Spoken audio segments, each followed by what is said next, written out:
Hello students, welcome to online class. My name is Vipin Gupta and I am your mathematics teacher. Today I am going to new topic mensuration. Mensuration बहुत important topic है हमारे 10th class के लिए और इसमें कई सारे concepts हैं. हमारे सिलेबस में जनरली 3D सॉलिड्स है. मैं एग्जांपल ले लेता हूँ कोन, स्फेयर, सिलेंडर. इस टाइप की चीज़ें हमारे सिलेबस में है तो उससे रिलेटेड हम लोग चीज़ें देखेंगे. तो आज का जो लेक्चर होने वाला है वो बेसिकली कोन हम लोग पढ़ेंगे और कोन के फॉर्मूले, उनसे रिलेटेड न्यूमेरिकल्स. 2-3 लेक्चर मैं कोन पर लूँगा, 2-3 स्फेयर पर, फिर सिलेंडर पर, फिर कॉम्बिनेशंस. ठीक है, तो ऐसे थोड़ा लंबा ये प्रोसेस चलेगा. करीब 10 दिन का ये हमारा मेंसुरेशन होगा. आओ हम स्टार्ट करते हैं. मेंसुरेशन टॉपिक इज कोन. अच्छा, कोन्स पढ़ने से पहले मैं थोड़ा सा क्यूब और क्यूबॉइड के बारे में बता देता हूँ क्योंकि ये बेसिकली कहीं ना कहीं चीज़ें यूज़ हो गई तो प्रॉब्लम हो जाएगी. तो हम लोग डिस्कस कर लेते हैं फॉर्मूले के पॉइंट ऑफ व्यू. सबसे पहले मैंने एक क्यूबॉइड बनाया. ये मेरा क्यूबॉइड है. ठीक है, क्यूबॉइड में लेंथ आपके पास एल है, ये ब्रेड्थ है और ये हाइट है. आपके पास ये जो डायग्राम हो सकता है आपको कॉम्प्लिकेटेड लग रहा हो, लेकिन थोड़ी देर में अभी आपको कॉम्प्लिकेटेड ये चीज़ें लग रही है ना, ये भी खत्म हो जाएगी. ये मैंने डॉटेड बना दिया. अब आपको बिल्कुल सही समझ में आ रहा होगा. ऐसा लग रहा है कि फ्रंट का फेस है, ये साइड का फेस है, ये टॉप फेस है, ये बॉटम फेस है और ये साइड का साइड फेस है. तो ये आपके पास टोटल सॉलिड है और इसका नाम है क्यूबॉइड. मैं यहाँ पर नाम लिख देता हूँ इसका नाम है क्यूबॉइड. अब ये क्यूबॉइड हम लोग पढ़ने जा रहे हैं तो सबसे पहले इसका वॉल्यूम पता होना चाहिए. तो volume of cuboid length multiplied by breadth multiplied by height, LBH shortcut में कहते हैं इसको. ठीक है, फिर हम लोग बात करते हैं टोटल सरफेस एरिया या फिर सिर्फ ये कहते हैं कि सरफेस एरिया. तो सरफेस एरिया इसके 6 फेसेस है तो सभी फेसेस का एक बार एरिया देते हैं. ये लेंथ है और ये हाइट कितनी h है. तो h तो सभी की हाइट है ना, क्योंकि बिल्कुल क्रॉस सेक्शन सेम है. तो LH एक साइड, फिर डाउन साइड उस साइड का भी मिलेगा. BH तो BH भी मिलेगा और यहाँ पर ये मिलेगा. लेंथ कितनी है, L है, ये देखो लेंथ L है और ये ब्रेड्थ B है. तो LB up side, LB down side. तो आपको समझ में आ रहा है सारी चीज़ें डबल है. तो ट्वाइस ऑफ LB BH और HL ये आपके पास आ गया. टोटल सरफेस एरिया आ गया. फिर हम बात करते हैं lateral surface area, RAL, lateral surface area. ये लेटरल सरफेस एरिया क्या होता है? अगर मैं यहाँ पर बात करता हूँ, ये मार्कर है मेरे पास, तो अगर लॉन्गिट्यूडनल लेंथ बढ़ जाए तो ये ऐसे बढ़ जाएगा और लेटरल बढ़ जाए तो इसकी मोटाई हो जाएगी. मैं आपके सामने खड़ा हूँ और मैं अगर मोटा हो जाता हूँ तो मैं बोला जाऊंगा कि लेटरल डायमेंशन मेरी बढ़ गई है और मैं लंबा हो जाता हूँ तो बोला जाएगा लॉन्गिट्यूडनल डायमेंशन मेरी बढ़ गई है. तो आप समझो कि लेटरल सरफेस एरिया क्या होता है. अगर मैं कमरे में हूँ, आप जिस कमरे में बैठे हो उसका शेप अगर जरा गर्दन उठा के देखो, वो जनरली क्यूबॉइड की शेप में होगा और उसकी दीवालों का एरिया जो वॉल्स एरिया है, उस टोटल वॉल्स के एरिया को अगर देखा जाए वही कहलाता है lateral surface area of a room. आप समझ गए. तो सरफेस हमने कौन सी स्किप कर दी, जो बॉटम की थी और जो टॉप फ्लोर की थी. ये सरफेस अगर स्किप कर दी जाए तो ये पूरा एरिया आपका लेटरल सरफेस एरिया कहलाता है. अगर मैं LB और LB को हटा दूं यहाँ से तो एरिया कितना बन जाएगा, BH और HL. तो B प्लस L लिख दो और H को बाहर लिख सकते हो आप. मैंने कॉमन ले लिया. बेसिकली आप लो चाहे ना लो, आप वैसे लिख सकते हैं. मैं कभी नहीं बोलूँगा बच्चों ये फॉर्मूला ये वाला याद रखो. आप सिचुएशन को समझना फिर ये फॉर्मूला बनाना. तो आपके पास वॉल्यूम है, surface area, lateral surface area, ये चीज़ें. फिर एक बात आती है इसका डायगोनल भी कहीं कहीं बात आ जाती है. तो मैं डायगोनल बना के दिखाता हूँ.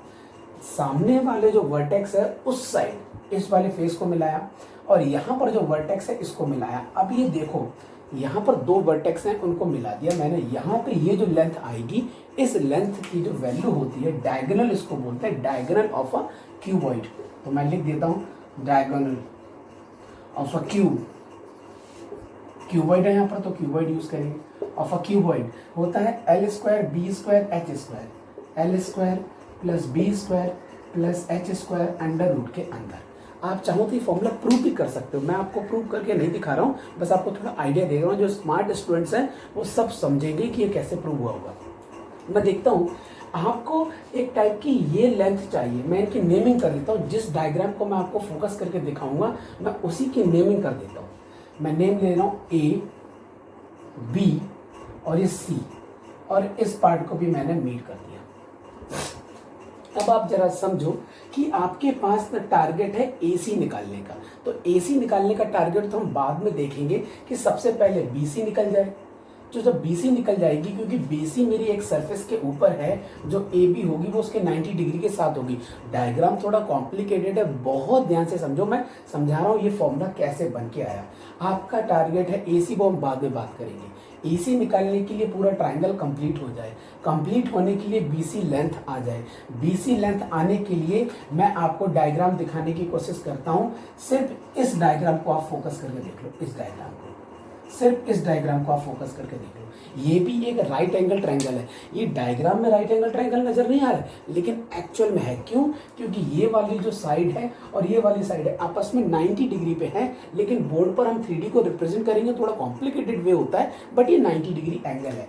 यहाँ पर एक 90 डिग्री एंगल है, आपके पास लेंथ है, और ये जो ब्रेड्थ यहाँ की है वो ब्रेड्थ यहाँ की है। आप समझ गए होंगे। तो लेंथ ऑफ ब्रेड्थ है 90 के सामने का हाइपोटेनस होता है। इसका मतलब हुआ कि जो BC है उसकी वैल्यू होगी आपके पास L² प्लस B², वो भी अंडर रूट में। ये BC की वैल्यू आ जाएगी। अब आपके पास BC आ गई, ये टोटल हाइट गिवन है। अब हम ट्राइंगल बात करते हैं, ABC ट्राइंगल की बात करते हैं। यहाँ पर आपको ये लेंथ चाहिए थी AC। तो अगर आपको AC निकालनी है तो अंडर रूट में क्या करेंगे, हाइट और बेस का स्क्वायर कर देते हो। तो हाइट कितना है H², आपने स्क्वायर कर दिया, और BC का अगर स्क्वायर करेंगे तो क्या आएगा, BC का स्क्वायर लिखेंगे तो L² प्लस B² आएगा। ये देखो फॉर्मूला आपका प्रूव हो गया। ठीक है, ये फॉर्मूले को मैंने प्रूव करने के लिए बस 1 मिनट लिया, प्लीज आप थोड़ा फोकस कर लें। तो ये हमको क्यूबॉइड समझ में आ गया। अब क्यूबॉइड के बाद भी छोटा सा एक एग्जांपल ले लेते हैं क्यूब का। हालांकि सिलेबस में कहीं यूज हो सकता है, तो इसलिए मैंने डिस्कस करना चाहा। ये हमने क्यूब बनाने की कोशिश की। अगर मैं क्यूब बनाऊंगा तो सारी साइड इक्वल हो जाएंगी, ठीक है। आप अपने उससे रिलेट कर सकते हैं। इसका वॉल्यूम लिखेंगे तो length multiplied by breadth multiplied by height, that means एक ही पावर 3। इसको साइड क्यूब भी बोलते हैं। अगर मैं सरफेस एरिया की बात करूंगा तो आ जाएगा 6A²। क्यों? क्योंकि यहाँ पर 6 फेसेस होते हैं। जो लूडो खेलते हैं, जो डाई होती है उसमें 6 फेसेस होते हैं, 1 2 3 4 5 6। तो एक फेस का एरिया A², तो 6 फेसेस है तो 6A²। अगर मैं बात करूंगा लेटरल सरफेस एरिया तो 4A², तो डायरेक्ट हो जाए, क्योंकि बॉटम और अपसाइड का मैंने स्किप कर दिया। कौन कौन सा स्किप कर दिया? आपके सामने डायग्राम क्लियर है। इस वाले को मैंने स्किप कर दिया और इस वाले को मैंने स्किप कर दिया, तो जो बच गया वो लेटरल सरफेस एरिया 4A² देगा। ये आपका क्यूब हो गया। और जो आज की क्लास चलने वाली थी वो चल रही थी कोण की। अब मैं कोण पढ़ाता हूँ। अब हम लोग सीखेंगे कोण। बहुत ध्यान से देखेंगे इनके फॉर्मूले कैसे हैं। ये आपके पास कोण रेडी है, ये आपके पास कोण रेडी है। अगर आप बेटे कोण को समझना चाहते हैं तो कोण को समझना है तो बर्थडे की टोपी सबने देखी होगी। जो बर्थडे के बच्चे कैप लगाते हैं, स्टूडेंट छोटे बच्चे जो कैप लगाते हैं, वो जो कैप होती है उसी को कोण बोलते हैं। और दूसरा एग्जांपल है मेरे सामने, जो घर बनाते हैं, जो मिस्त्री लोग आते हैं, वो एक कोनिकल शेप का ही होता है, बहुत सॉलिड होता है। वो लेंथ चेक, वो हाइट को चेक करते हैं, दीवार की हाइट वो इधर उधर वेरी तो नहीं कर रही है, इधर उधर तो नहीं जा रही, बिल्कुल स्ट्रेट बन रही है कि नहीं बन रही है, इसे डाल के वो चेक करते हैं। और इसका जो रेडियस होता है वो सभी के साथ इक्वल होता है धागे के साथ, तो आइडिया लग जाता है उनको। तो वहां से भी हम लोग देख सकते हैं। बर्थडे की टोपी बहुत अच्छा एग्जाम्पल है। ये आपके पास कोण है। इस लेंथ को हम लोग बोलते हैं स्लैंट हाइट। स्लैंट हाइट, इन सब चीजों को लिख लो। और इसको जनरली सिर्फ हाइट बोलते हैं। इसको H से रिप्रेजेंट करते हैं, इसको स्लैंट हाइट को L से रिप्रेजेंट करते हैं। This is radius and this is vertex, vertex of the cone, ठीक है। और ये होता है सेमी वर्टिकल एंगल। अगर मैं अल्फा लिख रहा हूं, थीटा लिख रहा हूं, इसका नाम है सेमी वर्टिकल एंगल।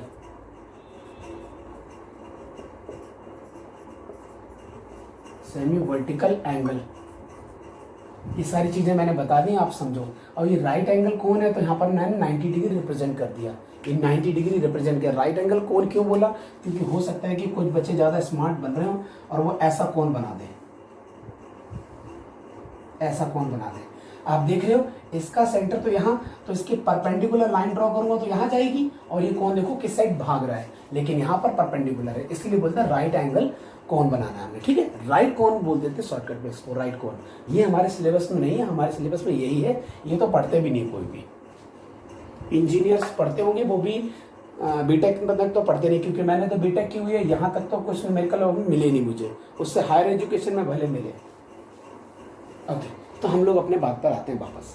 सबसे पहले मैं सीखूंगा यहाँ पर लेटरल सरफेस एरिया या सिर्फ कर्व्ड सरफेस एरिया। मैं बात करूंगा कर्व्ड सरफेस एरिया, ठीक है। अब मैं इसको रब कर देता हूँ, आप समझ गए होंगे इतना। Curved surface area, curved surface क्या होती है, फ्लैट सरफेस क्या होती है, आप समझो। ये मेरा मार्कर है, ये जो सरफेस होती है इसको बोलते हैं कर्व्ड सरफेस, और ये जो सरफेस होती है इसको बोलते हैं फ्लैट सरफेस। ये बोर्ड है जो मेरा, ये है फ्लैट सरफेस, और ये फिंगर है, यहाँ पे देखो राउंडनेस है हल्का सा, ये कर्व्ड सरफेस है। तो आप समझ गए कर्व्ड सरफेस क्या है। अगर आपके पास बर्थडे की कैप है, उसको ध्यान से देखो, वो जो पूरा सरफेस है जिसका वो पेपर का बना हुआ है वो पूरी कर्व है। तो अगर मुझे उसका एरिया चाहिए तो आंसर आएगा पाई आर एल। पाई आर एल, पाई क्या है 22/7, समझ में आ गया होगा, और या फिर 3.14, और रेडियस और स्लाइड हाइट, ये यूज हुआ है कर्व्ड सरफेस एरिया। अच्छा, इनके प्रूफ हमारे सिलेबस में नहीं है तो हमें प्रूफ करने की जरूरत भी नहीं है, ऐसे ही हम लोग इनको मानते हैं, ये ठीक है। अब हम लोग बात करते हैं टोटल सरफेस एरिया। ये मैंने क्या कर लिया, अभी तो मैंने कर्व सरफेस एरिया बोला, अब टोटल सरफेस एरिया कहाँ से आ गया। अब जो आपके पास बर्थडे वाली कैप है, अगर वो किसी मटेरियल से फुल कर दी जाए तो पूरा पैक हो जाएगा। अब वो कितना एरिया नजर आ रहा है, एक तो आपको कर्व सरफेस एरिया नजर आ रहा है, ऊपर से आपने जब मटेरियल फिल कर दिया होगा तो एक सर्कल नजर आएगा आपको, तो सर्कल का तो एरिया ऐड हो गया ना, तो वो एरिया भी नजर आएगा। That means pi r l plus pi r square. ये आपको समझ में आ गया, ये कहाँ से एरिया आया, ये एरिया ये वाला है, ये जो मैंने शेडेड पोर्शन किया है ये एरिया है, ठीक है। अब मैं बात करता हूँ इसके वॉल्यूम की, तो 1/3 pi r square into h, 1/3 pi r square into h, ये इसका वॉल्यूम होता है। हाँ बच्चे कहेंगे सर इसका वॉल्यूम याद कैसे रखना है। पाई आर स्क्वायर, आप सर्कल का एरिया याद रख लो। सर्कल का एरिया अगर आपको किसी, जैसे इसका वॉल्यूम निकालना है, ये तो सिलेंडर है, सिलेंडर जब हम पढ़ेंगे तब भी देखेंगे। अगर ये सिलेंडर है तो कोई भी चीज़ हो, सिलेंड्रिकल फॉर्म हो कैसा भी, जैसे मेरे पास सामने दरवाजा है, तो दरवाजे का जो क्रॉस सेक्शन है बिल्कुल सेम है, जो ऐसा बॉटम में है वैसे ही टॉप पर है। अगर मुझे बॉटम का एरिया पता चल जाए या टॉप का एरिया पता चल जाए, cross section area, cross section area क्या होता है, अगर मैं इस मार्कर को यहाँ से कट कर दूं और जो कटिंग होगा वो जो दिखेगा, ये जो सर पे देखिए, इसको बोलते हैं क्रॉस सेक्शन एरिया। और ये मार्कर थ्रू आउट है, वो दरवाजा जो डोर है बिल्कुल थ्रू आउट एक जैसा ही है। तो क्रॉस सेक्शन एरिया का अगर वैल्यू पता है आपको और उसमें हाइट की मल्टीप्लाई कर दी जाए तो उस क्वांटिटी का वॉल्यूम निकल के आ जाता है। समझ में आ गया, उस प्रोडक्ट का वॉल्यूम निकल के आ जाता है, आप समझ गए होंगे। तो मैं क्या करता हूँ, पाई आर स्क्वायर आपके पास एक सर्कल है और मैं मानता हूँ कि ये जो पूरा है ये इसका क्रॉस सेक्शन एक जैसा है। पर आप कहोगे सर क्रॉस सेक्शन एक जैसा नहीं है, क्रॉस सेक्शन एक जैसा नहीं है, तब इसकी हाइट h है। अगर मैं इसके सेंटर ऑफ ग्रेविटी की बात करूँ तो सारा मटेरियल फिल होकर पहुंच जाएगा h/3 पर। तो h/3 इसके centre, CG centre of gravity जहां पर लाई करती है उसको सीजी बोलते हैं। तो इस प्रोडक्ट का सीजी कहाँ लाई करता है, बॉटम से h/3 पर। तो हाइट h/3 की मल्टीप्लाई की है पाई आर स्क्वायर में। जो समझ में आ गया अच्छी बात है, नहीं तो आप डायरेक्ट इसको लर्न कर लो, याद कर लो इसको, ठीक है। तो वॉल्यूम हो गया, सरफेस एरिया हो गया, टोटल सरफेस एरिया, यही हमारे पास है। अच्छा हाँ, एक रिलेशन आपके पास ये भी नजर आ रहा है आपको, एक स्लैंट हाइट है, ये h है और ये r है, तो राइट एंगल ट्राइंगल भी तो नजर आ रहा है। वो क्या हो सकता है कि स्लैंट हाइट का भी निकालना हो तो slant height square is equal to height square plus radius square, ये फॉर्मूला भी यूज हो जाता है। ये सारे फॉर्मूले हमारे पास यूज हैं, यूज करेंगे हम लोग आज के न्यूमेरिकल्स में।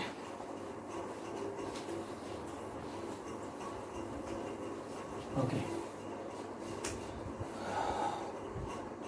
तो मैं न्यूमेरिकल्स की आपको फोटो दे देता हूँ, क्योंकि इतने बड़े बड़े न्यूमेरिकल मैं लिखूंगा नहीं, ठीक है। वैसे तो बहुत छोटे छोटे हैं लेकिन फिर भी ये रही आपके पास फोटो, आप इसका स्क्रीनशॉट ले लो। ओके, आपने स्क्रीनशॉट ले लिया होगा और मैं न्यूमेरिकल 6 से स्टार्ट करता हूँ। बाकी यहाँ ऊपर तो थोड़ा बेसिक है, हम थोड़ा सा आगे बढ़ते हैं। The total surface area of a right cone is, total surface area of a right cone, right क्यों बोला आपको पता चल गया। टोटल सरफेस एरिया क्या होता है, pi r square plus pi r l, this is total surface area. तो total surface area 1760 centimetre square and radius of the base is 14 centimeter.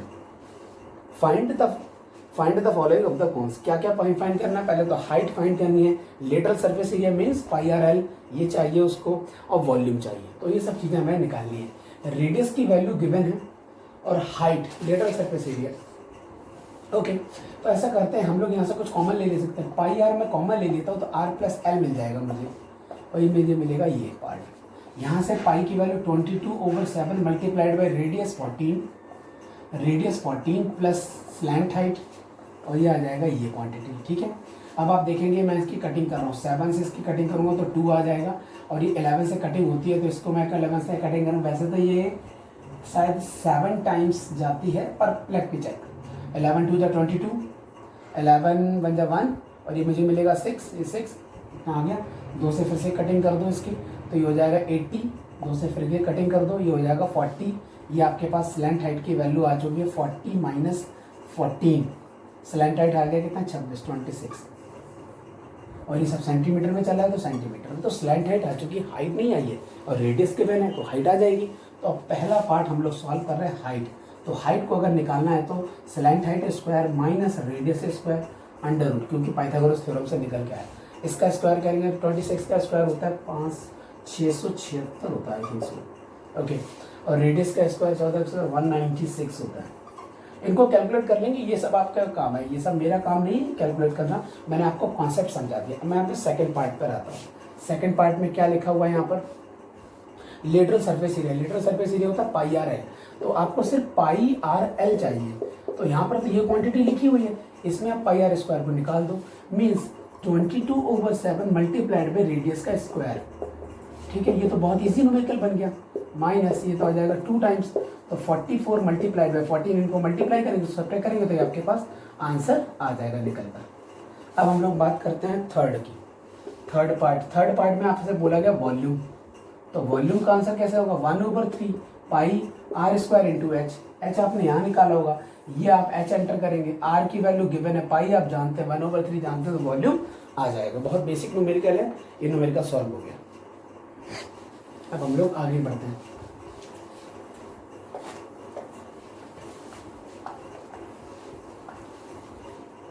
Now numerical number 7 क्या लिखा हुआ है? The area of the base of the right cone is, area of the base, base मतलब circle, circle मतलब pi r square, तो area of the base is 154 metre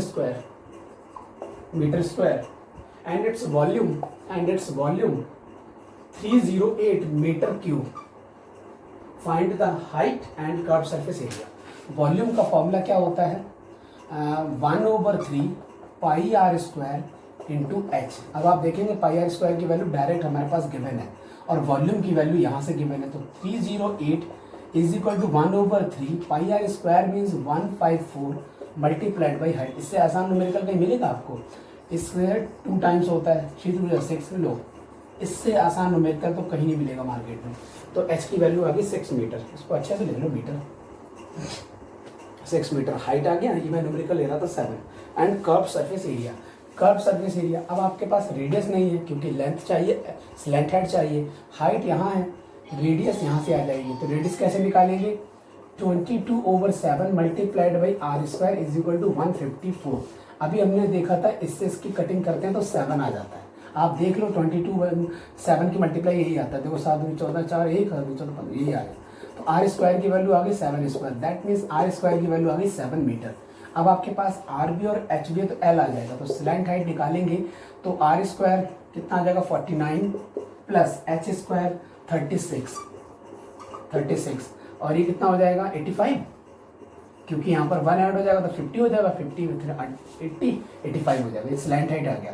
फिर आपके पास curve surface area की डिमांड थी, उसका आंसर आता है पाई आर एल। आर की वैल्यू आपके पास है 7, एल की वैल्यू ये रही, पाई की वैल्यू आप जानते हैं 22/7, तो आपके पास फाइनल आंसर निकल के आ जाएगा। ये न्यूमेरिकल नंबर 7 था। अब हम लोग बात करते हैं न्यूमेरिकल नंबर 8 की। जल्दी से इसको कॉपी करो आप लोग। न्यूमेरिकल नंबर 8,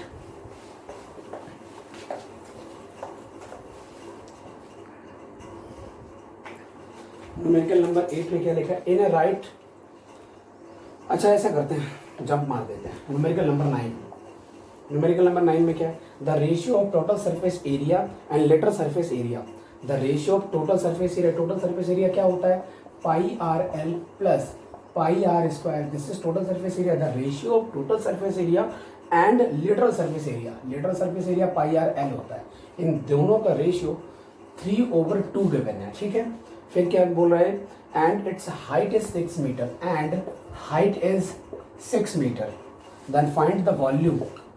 वॉल्यूम मेरा टारगेट है, तो मैं क्या करूंगा, pi r l over pi r l plus pi r square over pi r l is equal to 3/2। Cutting हो गया, इसको स्प्लिट कर दिया, ये कटिंग हो गया तो 1 मिल गया, पाई आर से पाई आर कैंसिल हो गया, तो आर ओवर एल की value 3/2 minus 1, that means r over l की वैल्यू मिलेगी आपको 1/2। तो आप कह सकते हो कि रेडियस आपके पास ए है तो स्लैंट हाइट आपके पास 2a होगी। जैसे हम लोग x बोल देते हैं, तो अगर ये x है तो ये 2x होगी, क्योंकि रेशियो आपके पास गिवन है। अब आपको वॉल्यूम कैलकुलेट करना है, इन दोनों से हाइट तो है नहीं मेरे पास, तो पहले हाइट निकाल लेते हैं। हाइट की वैल्यू कितनी है, हाइट की वैल्यू गिवन भी है और यहाँ से हमारे पास हाइट निकलेगी भी। तो हाइट के लिए फॉर्मूला अगर लगाएंगे तो अंडर रूट के अंदर आएगा एल स्क्वायर, बोले तो 4a² माइनस आर स्क्वायर, तो a स्क्वायर। एच की वैल्यू आपके पास 6 गिवन है, that means 36 is equal to 3a²। देख रहे हैं आप, 3a² मिलेगा, अंडर रूट इधर चला गया, इसकी कटिंग करेंगे आएगा 12, तो a की वैल्यू आ जाएगी 4 3 4 और 3, a√3। ये कैसे आया, स्क्वायर को मैंने हटाया, स्क्वायर रूट 12 हो गया। स्क्वायर रूट 12 को आप कैसे लिख सकते हैं, 4 मल्टीप्लाइड बाई 3। मुझे लग रहा है ज़्यादा मैंने शॉर्टकट मार दिया, बच्चे समझ पाए कि नहीं समझ पाए। प्लीज़ बच्चों ना समझ पाए तो मैं थोड़ा एक्सप्लेन कर दूंगा, आप मुझे कमेंट सेक्शन में बता देना, टाइम ज़्यादा नहीं है। मैं फिर से रिपीट कर देता हूँ, स्क्वायर को मैंने यहाँ लिख गया तो 12 हो गया, 12 का स्क्वायर रूट को मैं शॉर्टकट पे क्या लिख सकता हूँ, 4 मल्टीप्लाइड बाई 3, दिस इज 12। 4 का स्क्वायर रूट होता है 2 और √3 रह गया, ठीक है। तो ए की वैल्यू आ गई आपके पास। अब आप देखेंगे अगर आपके पास ए आ गया, दैट मीन्स ये आ जाएगा, रेडियस आ जाएगा। तो वॉल्यूम का फॉर्मूला क्या था, 1/3 multiplied by pi r square. तो आर की वैल्यू तो ए के बराबर है, जिसका स्क्वायर करना है, तो ये तो डायरेक्ट काम आ गया क्योंकि आर स्क्वायर चाहिए था, आर स्क्वायर की वैल्यू 12 है, तो निकालने की जरूरत भी नहीं है, अगर ना निकालो तो भी चलेगा, ठीक है। तो 1/3 pi r square into H, और एच की वैल्यू क्या 6, और ये 3 2 6, और ये कितना आ जाएगा, इसमें से मल्टीप्लाई करो तो 44 मल्टीप्लाइड बाई 12 डिवाइडेड बाई 7। इसको फ्रैक्शन में लिखेंगे, फ्रैक्शन लिख दो, नहीं तो पॉइंट भी पॉइंट निकाल दो। और ये सब मीटर में था, तो ये आंसर आएगा मीटर क्यूब। ये आपके पास फाइनल न्यूमेरिकल सॉल्व करेंगे। आज हमने बिल्कुल बेसिक न्यूमेरिकल सीखे हैं, कल हम लोग थोड़े से स्टैंडर्ड न्यूमेरिकल लेंगे, ठीक है। आज की क्लास को यहीं पर खत्म करते हैं, ये बिल्कुल बेसिक न्यूमेरिकल्स थे, ओके क्लास। अब आपके पास जितना भी बेसिक डेटा है कौन से रिलेटेड, उनको पिक करो, उनके न्यूमेरिकल सॉल्व करना स्टार्ट करो। जो अच्छे न्यूमेरिकल हैं, जो अच्छे बच्चे हैं वो भी करें, और जो नहीं होते तो आप मुझे बताएं, और हम लोग भी पढ़ेंगे 2 दिन में और, ठीक है। फिर हम लोग न्यूमेरिकल सॉल्व कर लेंगे। Okay, thank you, bye bye and take care.